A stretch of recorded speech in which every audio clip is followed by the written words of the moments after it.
Alors, est-ce le grand retour des programmes de rachat d'actions? On en parle avec vous, Philippe Béchat. Bonjour Philippe. Bonjour David. Rédacteur en chef de la Bourse au quotidien. On sent les bourses un peu tiraillées ces derniers jours. Il y a eu un peu de doute, puis après il y a eu l'optimisme. On est de nouveau sur 6250 points sur le CAC 40. On a eu des résultats du premier trimestre qui ont quand même rassuré, qui jusqu'à présent, notamment dans le luxe, dans ce qu'on a vu, sont plutôt très bons. Et donc à cela s'ajoutent les rachats d'actions. Déjà, rappelez-nous en quoi les share buyback, comme on dit en anglais, en quoi ça soutient les cours boursiers? On comprenne bien déjà. Ça raréfie le nombre de titres en circulation et ça raréfie le nombre de titres qui détachent un dividende. Donc quand on a un gâteau, si on découpe moins de parts, les parts sont plus grosses. Voilà, tout simple. Et qui rachète? C'est-à-dire quoi, racheter une action? Qui rachète l'action? C'est l'entreprise parce qu'elle a les fonds. Voilà, elle a les fonds. Je vais s'expliquer. L'entreprise alors c'est souvent quand on a un excès de cash, Ouais. c'est-à-dire qu'on a C'est étudié pas le les cas de autres. toutes les boîtes, hein, mais bon. Oui, Ça, mais c'est un quand autre on a sujet, étudié théoriquement, quand on a étudié toutes les possibilités, racheter un concurrent avec lequel on espère éventuellement Des faire synergies, une opération relutive, trouver plus de trésor ou trouver des relais de croissance.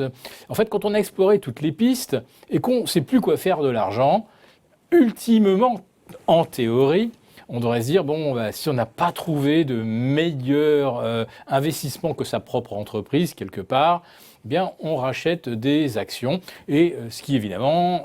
c'est qui on rachète des actions? C'est-à-dire que concrètement, l'entreprise, alors c'est une décision prise par le conseil d'administration, et on va déterminer le montant de ces rachats. Donc ça peut aller de quelques centaines de milliers d'euros pour une petite entreprise à 90 milliards, voire 100 milliards par an pour Apple. L'intérêt pour l'entreprise de racheter ses propres actions, c'est de faire monter son cours boursier. C'est exactement de faire monter son cours.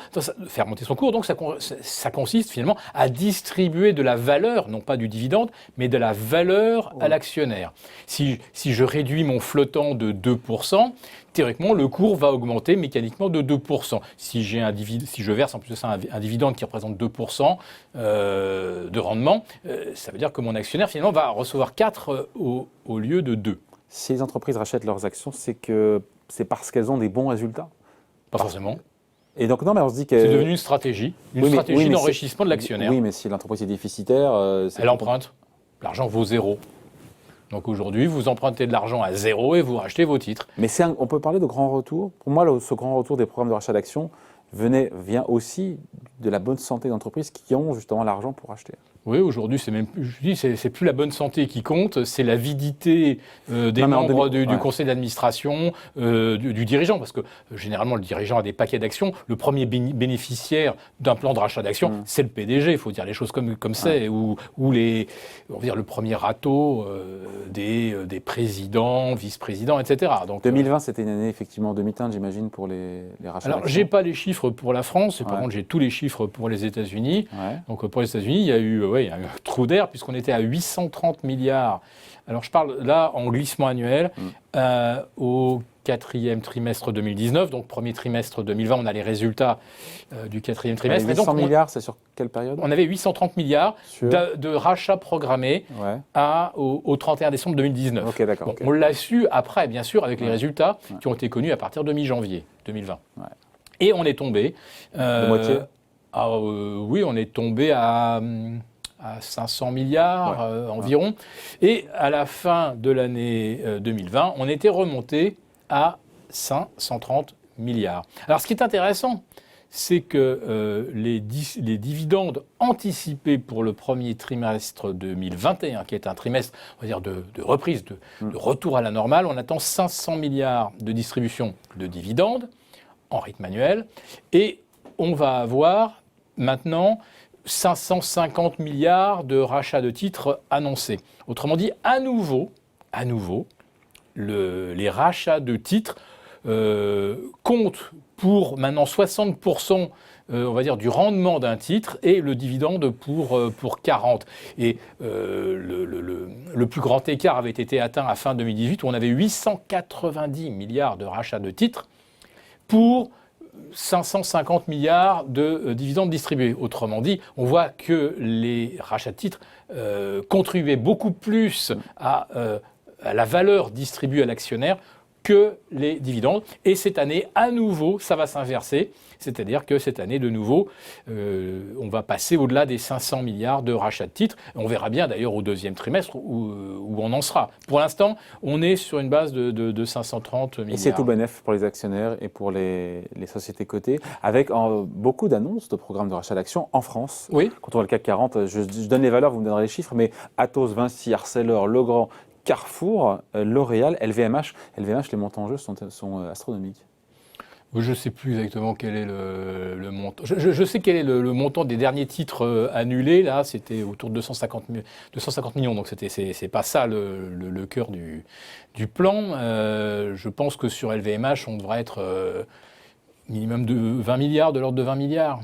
Voilà. Bon, c'est beaucoup moins que les groupes américains, mais on voit donc toutes ces valeurs du CAC 40. Ouais. Il y a un retour. Alors, vous avez cité Arcelor. Donc, ouais. Arcelor, c'est 560. Alors, c'est 5. Pardon, que je ne dise pas de bêtises. C'est 570 millions. Ouais. En numéro 2, c'est Carrefour, avec, que vous avez cité également, 500, avec 500. Ouais. On a la Société Générale, c'est 470. Et puis moi, j'attends, alors là, la BNP qui a publié un avis. Donc, ils vont distribuer déjà sur les 50% de dividendes. Il y en a 21% distribués sous forme donc classique de dividendes. Et pour le reste, on ne sait pas. Ils veulent redistribuer 29% sous une forme à définir. Alors peut-être que ça sera aussi sous forme de rachat de titres. Alors j'ai regardé, vous avez parlé de LVMH, j'ai regardé si Hermès avait annoncé un plan. Là, je n'ai pas vu sur Hermès. Donc, grand retour au niveau des valeurs du CAC 40, mais aussi, bon, après, les plus gros programmes de rachat d'actions ne sont pas chez nous, ils sont évidemment aux États-Unis. Parler d'Apple, là, les montants, pour le coup, on rajoute plusieurs zéros. L'année dernière, qui est une année, on va dire, spéciale, c'est 90 milliards. Mais je pense que avec les résultats du premier trimestre, on va repasser la barre des 100 milliards. Du programme de rachat d'Apple. Là, actuellement, on attend toujours les résultats d'Apple, donc on les aura dans 8 jours. Bank of America, pour l'instant, c'est le plus gros programme de rachat annoncé à 25 milliards de dollars. Ouais. Voilà. L'année dernière, qui est une année bien sûr spéciale, à part Apple, Oracle et Adobe étaient parmi les plus gros programmes de rachat avec 15 milliards. Pour donner un ordre d'idée. Et tout ça a soutenu largement leur titre, même si dans un marché aussi, c'est compliqué de savoir quelle est la part qui vient, quel est l'effet marché global et quelle est la part liée au programme de rachat d'actions. C'est controversé. Il y a des études qui disent que plus on procède à des rachats d'actions, moins l'effet est visible, voire à un moment, c'est carrément même plus mesurable. Dans ce cas-là, pourquoi est-ce que ces mastodontes, ces grandes entreprises continuent, poursuivent ces rachats d'actions ? C'est une très bonne question. Si ça marche de moins en moins. C'est une très bonne question. Si le rendement espéré, entre guillemets, de l'opération est de plus en plus limité. Alors peut-être que dans une entreprise qui serait en perte de vitesse, les rachats n'ont pas permis de faire monter le cours de l'action proportionnellement à la part du capital, la part de la capitalisation qui a disparu, mais peut-être que ça freine. Voilà. Alors je vais aussi citer le cas de SLM, qui est une petite entreprise américaine. Alors eux, ils ont annoncé un plan de rachat d'actions qui porte sur 23,8% du capital. Ouais, c'est colossal. En général, c'est quelques pouillèmes. En général, alors, la moyenne, c'est facile. En 2019, l'année à 830 milliards, les rachats d'actions ont représenté environ 1,80. Moins de 2% du capital. Moins de 2% du capital. Cette année... Il ne faut pas le faire à l'infini parce que si c'est 2% tous les ans, au bout de quelques années, il n'y a plus d'actions en bourse. Voilà, il n'y a plus d'actions en bourse. Il restera peut-être celle du PDG. Golden Share, une Golden Share à 1000 milliards comme sur Apple. En tout cas, c'est le grand retour. Peut-être que c'est le grand retour là, cette année des programmes de rachat d'actions.